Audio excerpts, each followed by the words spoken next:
Hey there folks, Joe DeAngelis here with a review for The Hobbit, The Battle of the Five Armies, the latest film in Peter Jackson's Middle-earth saga. So I think to start this review off, since I never really have talked about my thoughts of the Lord of the Rings movies on this channel all that much, I thought I'd talk about my opinions on all the Middle-earth films rather quickly. I love the Lord of the Rings trilogy for the most part. They do have problems and weird things that I don't care for. I'll go into more detail maybe in another video or something, maybe even a commentary, who knows. But I will say that I enjoy them very much. And I think it's among one of the better trilogies I've seen, or at least a trilogy I can enjoy as a whole and not feel bad about myself. And then you have the Hobbit movies. I have a complicated relationship with these movies. The first one, which I saw in 3D, 48 frames per second, and I liked the use of 48 frames per second for the most part. I'm cautiously optimistic for the future of this technology, although I don't think it will really mean much for the future, as far as we know, but I liked it. If you want to know what 48 frames is, just look it up somewhere else. But otherwise, it was a fun movie where you're kind of just hanging out in Middle-earth. That's what I like to call that movie, is hanging out in Middle-earth, just chilling out. Really, some of the action scenes I don't care for. A lot of the dwarf characters, throughout the three movies, I just don't care. They're just okay, there's the fat one, there's that one, and another one, and oh, that guy. It's kind of like comparing Prometheus to Alien, where Alien had just better characters than Prometheus. Prometheus just had a bunch of more of a crew, but less personality, if that makes sense. But I like Martin Freeman as Bilbo. Thorin's great. Obviously, Ian McKellen returns. He's great. Desolation of Smaug is a frustrating experience for me. There's some good stuff in there, sure, and it looks nice. But I feel there's some questionable choices, like putting that flashback scene in the beginning, having a lot of the Lord of the Rings stuff. This is my big problem with the Hobbit movies, is that they try to insert too much Lord of the Rings stuff in there.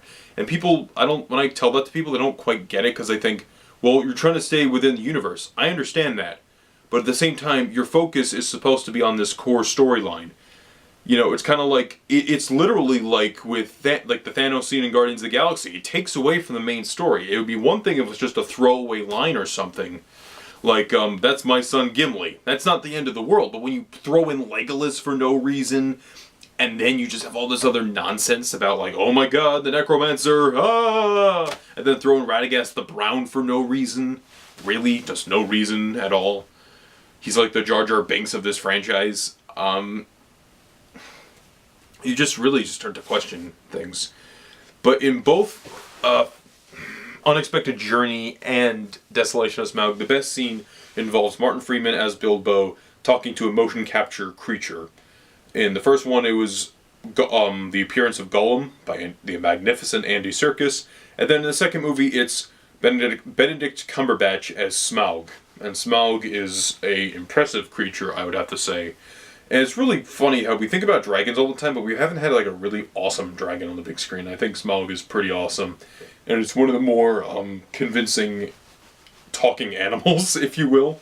Because he full on talks. It's not just you hear his voice and his mouth doesn't move. It's his mouth is fully moving, and I really like that they went for that, because it looks pretty good. But the big problem with that one is that he's like a video game boss at the end of that one, where it's just he's constantly intentionally making mistakes. It's like when you play a video game when you're oh, hit the villain now, and Smaug's doing that. And it's so annoying, because it's I would just rather play a video game then, honestly. And I don't like to say that about movies, and that's probably the worst. That's probably my biggest, most insulting thing I can say to a movie, is that I'd rather play a video game, because I'm not much of a gamer. So then you have the cliffhanger where Smaug flies away, I am fire, I am death, end movie. Wow, that was disappointing. We have to wait another year to see that dragon destroy the town, only for him to get killed. So he finally does get killed, which is that whole scene where he's destroying the lake town is actually really spectacular, and you feel for the plight of these people in Lake Town, because they were suffering under this corrupt dude played by Stephen Fry, and then now their town is, and their livelihood is destroyed by Benedict Cumberbatch. Who wants that to happen, right? So then, one of the central plots of the movie is that you have Bard, played by Luke Evans, who you may remember as Dracula from Dracula Untold, is leading the people of Lake Town to the Lonely Mountain to retrieve the riches and find a new home. And they were trying to get the riches from Thorin Oakenshield, who's like this, dwarf trying to, reclaim the Lonely Mountain, so that way they can just get a payback because they took care of Thorin and the dwarves earlier.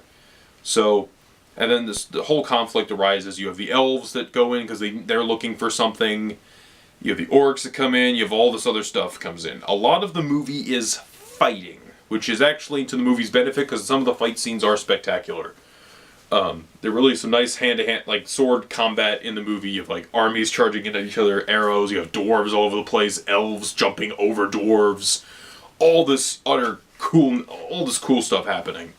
I wish I could say I cared more about the characters, but there's some good moments for the core guys, so that way I can, like, say, hey, that's kind of cool. Then you got Bilbo and Thorin scenes together I thought were great, and it really helps you humanize Thorin, who's basically just another version of Aragorn for all intents and purposes, but then again, every other character in this movie is Aragorn. I mean, the Bard's Aragorn, you have the good-looking elf who's Aragorn. They're all Aragorn, basically. And then they mention Aragorn in the movie, too, at a later point in the movie. I really like the fight scenes. It stayed a little too much away from Bilbo's action, but Bilbo, when he's on screen, he's great, right? One of my least favorite parts was when they were in the beginning of the film when Smaug is destroying Lake Town, which is a spectacular sequence. The big problem is like they're all just sitting there, just waiting. They're just like, wow, we're just watching it, and you kind of feel bored. And I'm like, I question the choice in that, or just show like more excited reactions or something like that. I don't know. I'm just trying to, because I just got out of the movie. It's only 2 hours and 20 minutes, so out of all the Middle-earth movies, it's actually the shortest. That's partly why I like it. The orcs still look terrible. I'm sorry, I hate the design of the orcs, and the fact that I probably hate them more because they're CGI. Because I liked the Uruk-hai in the Lord of the Rings movies because they looked they looked scary, and they looked like a threat. These guys are just like, oh my god, video game boss fight. But at the end of the day, I think it's an exciting finale for this franchise that's been kind of dull in my opinion, or the Hobbit movies at least. And anything else I could say is I think it's pretty fun. It's a lot of fun. I mean, I put it as an honorable mention for one of my favorites of the year, but it's not my top 10, I would say. And I guess the second part of this video, or I'll make another video where I think with these movies, the biggest problem, like I said, is that they reference Lord of the Rings too much, where there's so many scenes that could be cut down and you could just convert this into 2 movies. I understand why they wanted to go with 3 movies, that way they can make more money, but at the same time, 2 movies just would have been a better setup for this, because honestly you could have had like all the stuff in the first movie, Smaug destroyed Lake Town, at the end of that one. Second movie is all about the Battle of the 5 Armies. That's how I would have done it. But maybe it would have had too much information in the first one. But then again, like I said, you could have cut out a lot of stuff here and all this other stuff there. There's also the subplot with the elf, because you need an attractive elf lady. I don't know. I get frustrated with the Hobbit movies in general because they could be more efficient, is what my biggest problem is. But for what this movie is, Battle of the 5 Armies, I think it's pretty good. I definitely say check it out on the big screen. That way you can experience the battles on the big screen. It's really cool, and I'd say it's a nice send off for Peter Jackson's Middle Earth. And by the time this video goes up, you'll probably be seeing my review for Laugh Clown Laugh. So I hope you enjoyed that. Hope you enjoyed this review. And what are your thoughts on the Middle Earth films? Leave a comment below. See you guys later.